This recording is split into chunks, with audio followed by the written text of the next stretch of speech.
આ તરફ સુરતમાં ખાડીપુરની સ્થિતિ પાછળ મોટું કારણ ખાડી પરના દબાણો માનવામાં આવે છે। ખાડી પર દબાણ કરીને ઝીંગા તળાવો અને બાંધકામો જવાબદાર છે। ખાડીના દબાણો હટાવવા સિંચાઈ ટીપીની સોમવારથી મેગા ઝુંબેશ કરાશે। Deputy CM Harsh Sanghavi, OSD Shalini અગ્રવાલે આખી રાત ફરીને મોનિટરિંગ કર્યું। સુરત પાલિકાની સ્ટેન્ડિંગની મીટિંગમાં સૂચના આપવામાં આવી છે। શહેરમાં દબાણનો સર્વે કરી દબાણ દૂર કરવા માટે સૂચના આપવામાં આવી છે।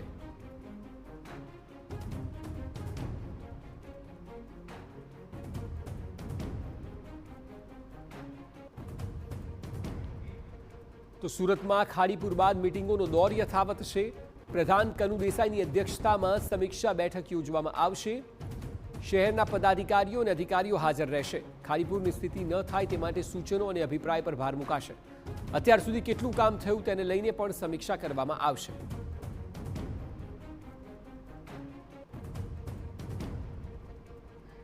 તો શહેરના પદાધિકારીઓ સાથે મીટિંગ થશે। ખાડીના દબાણો હટાવવા સિંચાઈ ટીપીની સોમવારથી મેગા ઝુંબેશ કરાશે। Deputy CM Harsh Sanghavi, OSD Shalini અગ્રવાલે આખી રાત મોનિટરિંગ કર્યું છે અને સુરત પાલિકાની સ્ટેન્ડિંગ કમિટીની બેઠકમાં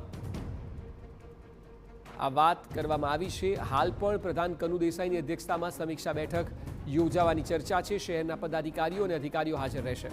ખાડીપુરની સ્થિતિ ન થાય તે માટે સૂચનો અને અભિપ્રાય પર ભાર મૂકાશે। અત્યાર સુધી કેટલું કામ થયું છે તેને લઈને પણ સમીક્ષા કરવામાં આવશે।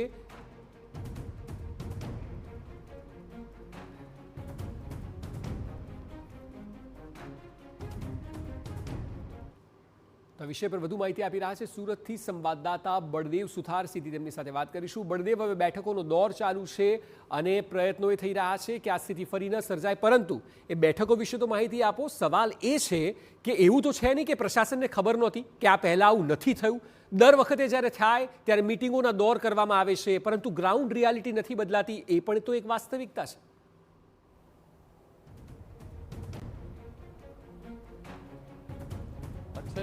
તમારો જે બીજો સવાલ છે તે સૌથી મહત્વનો છે, કારણ કે દર વર્ષે ચોમાસું આવતું હોય છે અને લોકોના જે ખાડીના આજુબાજુના વિસ્તારોમાં જે લોકો રહે છે તેમને એક ભય સતાવતો હોય છે કે આ વર્ષે ખાડીપુર આવશે કે નહીં આવે। પણ છેલ્લા 5 વર્ષથી જે પરિસ્થિતિ સર્જાઈ રહી છે ને તેના કારણે અનેક લોકો છે, લાખો લોકો છે આ તે ખાડીપુરની જે ભોગ બનતા હોય છે, કારણ કે લોકો છે જે મધ્યમ વર્ગની અંદર જે ત્યાં આજુબાજુના વિસ્તારોની અંદર લાખો લોકો રહે છે અને જ્યારે ખાડીપુરના પાણી આવતા હોય છે અને 2 થી 3 દિવસ સુધી આ જે પાણી છે ઘરોની અંદર, દુકાનોની અંદર રહેતા હોય છે અને તેના કારણે અનેક લાખો લોકોનું નુકસાન થતું હોય છે। કરોડો રૂપિયાનું જે આર્થિક નુકસાન થવાની જે છે તે વાત સામે આવતી હોય છે, કારણ કે દર વર્ષે આ રીતની સ્થિતિ છે।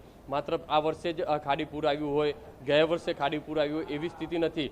છેલ્લા 5 વર્ષથી વાત કરવામાં આવે, સતત મીડિયા દ્વારા આ અહેવાલો પ્રસારિત કરવામાં આવે છે, ખાડીપુરનું કવરેજ કરવામાં આવે છે। સરકાર છે તે જે 10 થી 15 દિવસ માટે એક્શનમાં આવે છે, મિટિંગોનો દોર કરવામાં આવે છે, અધિકારીઓને સૂચનાઓ આપવામાં આવે છે કે આ દબાણો દૂર કરો, આટલા ખાડો, આ મકાનો દૂર કરો, આ જે ઝીંગા તળાવો છે તે દૂર કરવા માટેની સૂચનાઓ આપવામાં આવે છે। પણ જ્યારે વાત પૂરો થતી હોય છે, 10-15 દિવસ વીતી જતા હોય છે, ત્યારબાદ જેસે તેવી સ્થિતિ છે તે સર્જાતી હોય છે। અત્યારે નાના નાના પરિવાર લોકો એક રૂમ રસોડામાં રહેતા હોય છે, પોતાનું ગુજરાન ચલાવતા હોય છે, તેવા લોકોના જે ઘરની અંદર મોટું નુકસાન થયું છે, કારણ કે લોકોને જે રીતે 6,800ની જે સહાય આપવાની વાત છે તેની અંદર પણ ક્યાંક ને ક્યાંક લોકોમાં વિરોધ છે, કારણ કે લોકોનું સરેરાશ જો નુકસાન કરવામાં આવે તો 20,000 થી 25,000નું એક વ્યક્તિ ઘર દીઠ જે નુકસાન છે, દુકાનની વાત કરવામાં આવે તો એવરેજ 50,000થી લઈને લાખ રૂપિયાનું એવરેજ નુકસાન છે, કારણ કે દુકાનોની અંદર જે 1 થી 3 દિવસ સુધી જે પાણી ભરાયા છે ને તેના કારણે ફર્નિચર, જે માલ સામાન છે, કરિયાણાની દુકાનની અંદર તમામ અનાજ છે તે જે તમામ વસ્તુઓ છે બગડીને જે ખરાબ થઈ જતી હોય છે।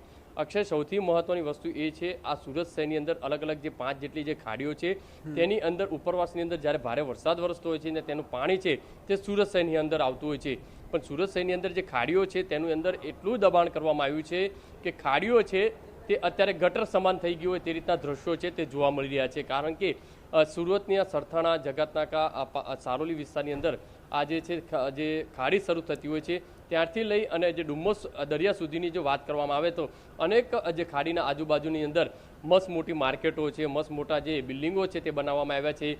જ્યારે આભાની વાત કરવામાં આવે, જે ડુંભાલ છે તે વિસ્તારોની અંદર મસ્ત મોટા જે ગેરકાયદેસર જે ઝીંગા તળાવનું જે દબાણ છે ને તેના કારણે આ પરિસ્થિતિ સર્જાતી હોય છે, કારણ કે ઉપરવાસની અંદરથી જે પાણી આવતું હોય છે તેનું વહેણ છે તે સમયાંતરે જે બહાર ન નીકળવાના કારણે આજુબાજુના વિસ્તારોની અંદર જે છે પાણી ભરાતું હોય છે અને 3 થી 4 દિવસ આ પાણી ખાડીપૂરની સ્થિતિ સર્જાતી હોય છે અને મોટું નુકસાન થતું હોય છે. સુરત મહાનગરપાલિકા દ્વારા જે સૂચના આપવામાં આવી છે કે આજુબાજુના દબાણો દૂર કરાશે. મુખ્યમંત્રીએ પણ જે રીતે સૂચના આપી છે તાત્કાલિક જી બળદેવ, ખાડીના આજુબાજુનો સર્વે કરવામાં આવે અને દબાણો દૂર કરવામાં આવે. પણ જે રીતે માહિતી મળી રહી છે તે પ્રમાણે આ દબાણો 1-2 જે દુકાનો છે અથવા તો 1-2 એપાર્ટમેન્ટો છે તેના કેટલાક ભાગ તોડી અને આ જે તંત્ર છે તે સંતોષ માનશે તેવું લાગી રહ્યું છે, કારણ કે દર વર્ષે આ રીતની જ પરિસ્થિતિ થતી હોય છે.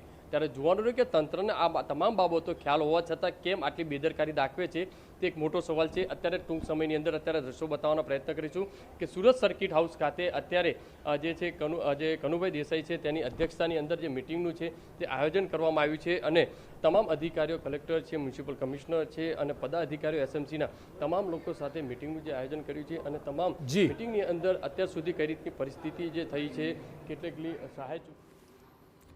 જી બિલકુલ બળદેવ, આભાર સમગ્ર માહિતી બદલ. તો બેઠકો તો થયા કરશે, આ એક વર્ષની સ્થિતિ નથી, ખરેખર કામ થવું જોઈએ.